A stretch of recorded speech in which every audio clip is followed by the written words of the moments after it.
साथियाल' थाबोदोबा बुरजिदा नै जोंना आइजो पार्टिखा दिया दैमारिया पापर बानायगासिनो दं।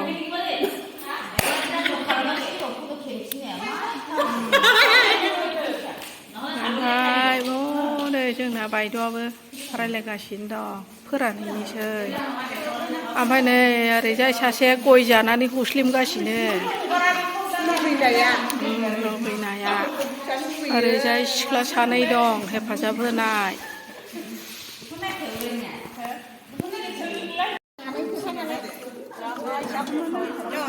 नैबेनो मोजां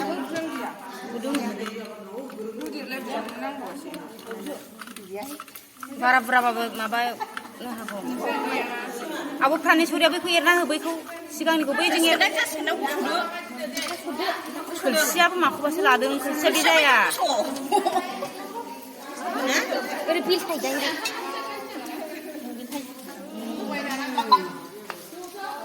खानस्रि बौमा माबा खानस्रि लेखागासिनो खानस्रि लेखागासिनो खानस्रि बौमाफोरावबो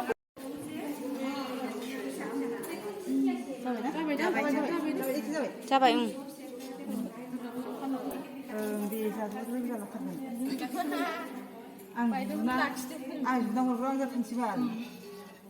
आयु बेजों बानायनांगौबा मोनजानाय नङा दां मानसिफ्रा। एवखानांगोनब्रा सानसे सिगां एवखानानै प्लास्टिकआव फिटिं खालामना दोनखाजोबजायोब्रा।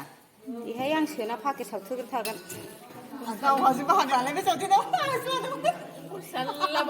नों हारसिं हागोन आरो सासे सोना सासेयाव देखानांगौसो ना। बिदिसो जायो आरो जानायालाय बैखौ माबाजोबदोंमोन नालाय आया निम फिसाफ्राव आं थागोन ना, निम फिसा बरिया रोंखागौना आङो। बिसि बुरजा साप्लाय हरोमोन जोङो। रिफाइन थाव दाम बारायनायनिफ्रायसो बन्द' थबावाखै जोङो, मास मोननैसोल' बन्द' जादों। बे लकडाउन बन्द'निफ्रायसो बन्द' जादों। रिफाइन दाम आरो 10 थाखा पेकेट बिनायखौ होयैनिनो हराखै जोङो। 8 थाखा हरोमोन नालाय 10 थाखा पेकेट बिदोंमोन, हराखै। नारसिनथार बै आखा सिखोथारावखौ होथार, बोलो हो।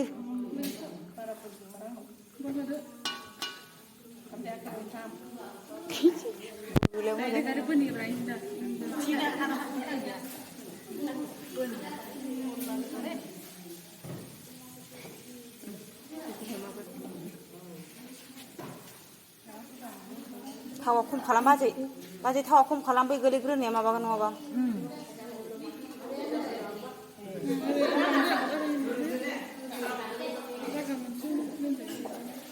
माबा अबावबा जाम जाबायदां होनदों।